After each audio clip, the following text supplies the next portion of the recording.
और कमाल देखिए, इस देश ने बुद्ध को ही मिटा दिया। आज से करीब 2500 साल पहले इस धरती पर बुद्ध का जन्म हुआ था। बुद्ध का पूरा जीवन लोगों को जागृत करने में चला गया। लोगों को जगाने का जितना अथक प्रयास बुद्ध ने किया, ना उनके पहले किसी ने किया था, ना उनके बाद किसी ने किया। बुद्ध एक ही तो बगावती पुरुष।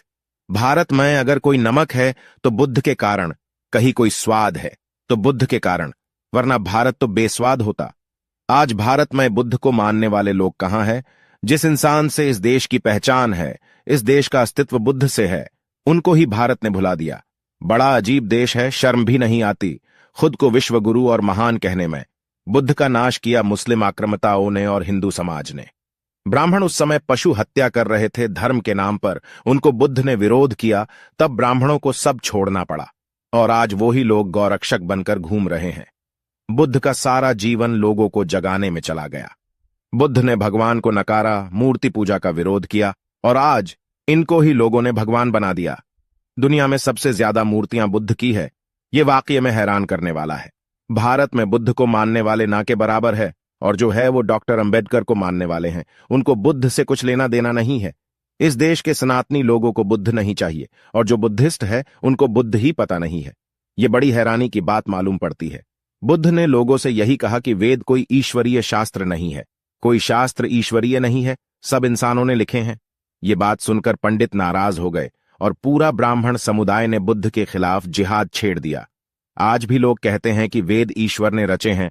पढ़े लिखे लोग भी यही मूर्खतापूर्ण बात कहते हैं, और यही लोग भारत को सुपर पावर बनाने की बात करते हैं।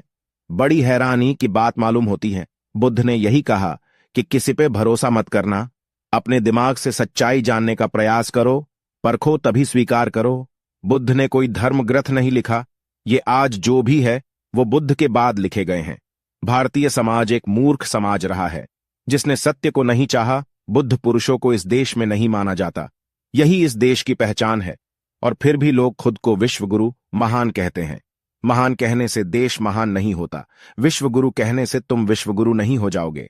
पहले खुद अपनी संस्कृति जानो, खुद पर शर्म आ जाएगी। सबसे पुरानी सभ्यता हो तुम, तुम्हें सबसे ऊपर होना चाहिए था, पर नहीं, तुम्हें धर्म चाहिए था। सोचो तो किस किस ने तुम्हें गुलाम बनाया? जो आया उसने तुम्हें गुलाम बनाया। तुम गुलाम हुए तुम्हारी संस्कृति के कारण, और किसी कारण नहीं। क्या था तुम्हारे पास? बस धर्म नाम की बकवास है तुम्हारे पास, और फिर भी विश्व गुरु।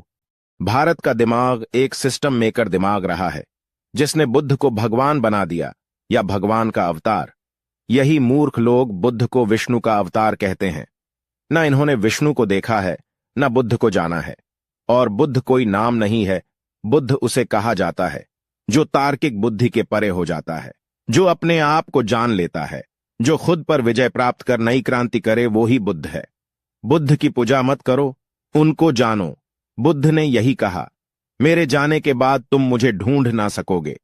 मैं तुम्हें तभी मिलूंगा जब तुम खुद बुद्ध हो जाओगे। बुद्ध यही कहा करते थे कि मानो मत, पहले जानो। भगवान मानने के नहीं जानने की चीज है। जिसे जाना ही नहीं उसे मानना तो मूर्खता होगी। कोई भगवान नहीं है, जो है वो ही सत्य है। बुद्ध को इस देश ने मिटाना चाहा, पर ना मिटा सका। कोई महान अशोक के रूप में बुद्ध को सत्य ने कायम रखा। उनके बाद बुद्ध को महामानव डॉक्टर अंबेडकर ने पुण्य स्थापित किया, और अब बुद्ध को कोई मिटा नहीं सकता।